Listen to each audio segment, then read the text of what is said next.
I think one thing that they could be free, that they should always try to keep other people from tying them down. And especially Asian families, a lot of times they don't like to see the girls especially, be too free. But I think Asians need to be independent and do more things and see more, They'd be happier, I think.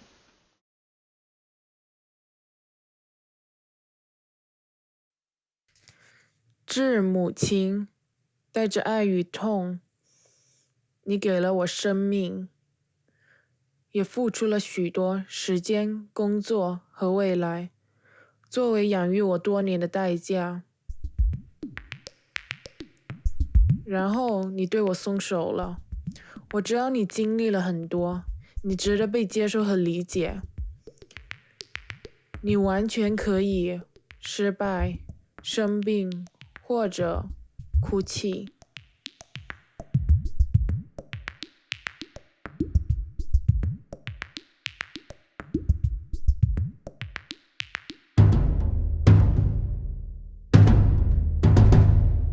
But for my mom, she would have wanted me silent and more submissive, but I can't be that person because that's just not who I am.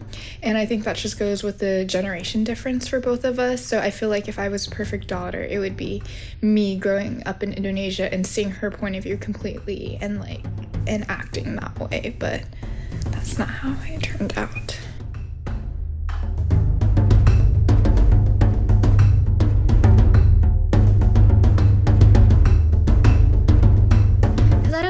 How to say I love you in our language. She didn't tell us that. It's very unspoken of. So I don't know, I've tried even hugging. I want to hug her right now, and so I hugged her, and then it was so very, I don't know, I'm still trying to overcome that awkwardness of it and try to normalize it with my relationship with my mom. It's still pretty hard though.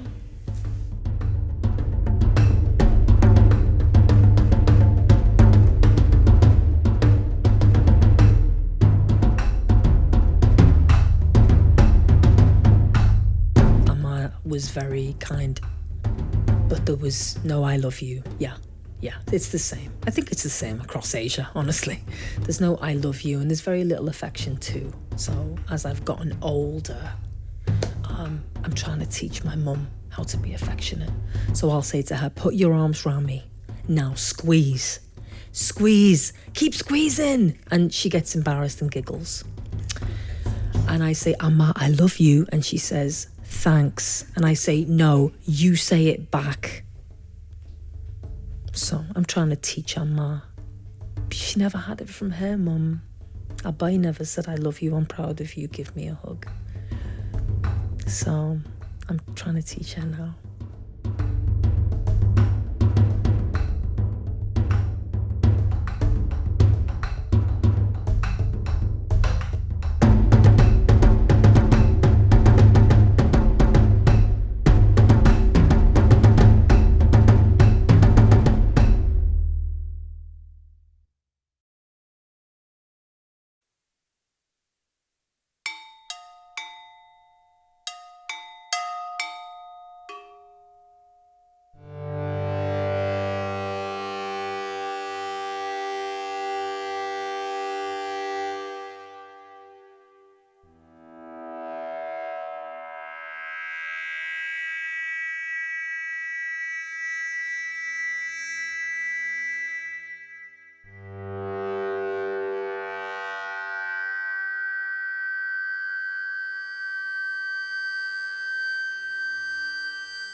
Yeah, I feel like as far as my mom was concerned, like I pooped rainbows. Like it was all she was very, she made me feel like I was impressive. You're teaching them how to navigate the world. I have to gear them up and get them ready for life. So it's less about me trying to command obedience and more about me trying to get emotionally intelligent, functioning human beings out into the world so they can fend for themselves. There are cultural things to consider when you're parenting. So I send them to a school where I feel like they can go to school with their natural hair and it's respected, and they even have representation of that at school. And that school is different than this. My oldest now goes to a public school, and I don't necessarily send her to school the same way that I sent her when she was in an environment that would be completely accepting and in fact even encouraging of that. So there are like different ways you navigate society with your children and through your children. Teaching them, you're kind of teaching them through your actions, and then sometimes we just straight up have conversations about it. And then there's also judgment. Like I don't want other black moms looking at me like, you got those babies out here looking crazy. So there are, different cultural things you have to navigate, right? It's like, but then they go to a forest school, so knowing you can go ahead and get your hands in the mud and get super dirty and go and hug that tree and wear your Tevas. And she was like, these are so dorky. And I'm like, but they're functional. You're about to be hiking and climbing trees, right? So you're teaching them, I pride myself on teaching them how to navigate all the different environments that hopefully they'll be in as they grow up, because not every environment is the same. And to treat it like it is not really doing them a service when they have to go on and navigate the world by themselves. Yeah, yeah, yeah. Yeah, yeah, yeah. For a time it was simple. In the woods singing to ourselves. In the sky was hope for more. But we had everything we felt. We danced through our pain. You made the best of it. We made time for play. You told me how to navigate. Wash my face 'cause it's a new day. Little black girl, you're somebody's baby. Near the river, that's where we stay. Playing games. And mama told me to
My mom, she gave me life. She gave me the freedom to be my own person. She gave me summers in Vermont. She gave me culture that wasn't hers. My mom gave me the ability to be okay with being different. She gave me creativity and the encouragement to be and express myself fully. She gave me my biggest fan. She carried me for 9 months, and she didn't have to. And I wish I could have helped her during that time, but I was too small. But I'm so grateful. My mommy gave me grace. Grace in the way I carry myself, grace in the way I speak, grace in the way I interact with other people, and most importantly, grace in my dance. She taught me what love is and how to love, even though she wasn't taught herself and she didn't know herself. She changed her whole life for me, and she always says it was the best decision she ever made. My mom gave me volume. My sneeze is as loud as hers. You can hear it across the room. My voice is as loud as hers. I can't help but speak up, and people always hear it. And we are definitely memorable speakers. She gave me her love. She gave me the food, clothes, shelter, everything that I would need in order to be the woman that I am today. My mother gave to me the importance of family and how to put family before anything. Okay.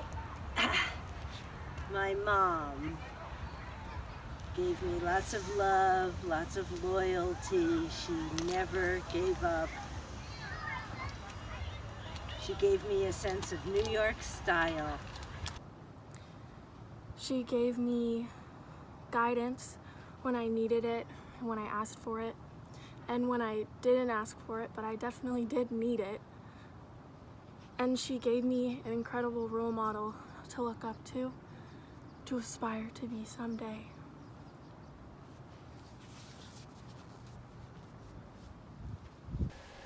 妈妈曾给我爱心、力量和恻隐之心，她也教会了我独立、勇气和毅力。作为回报，我可以给她支持、科学的健康建议和学习资源，我也可以教她美国文化、语言和自爱。如果她能跟上如今快速变化的社会，了解更多人生的选择，她就更能活出自己梦寐以求的样子。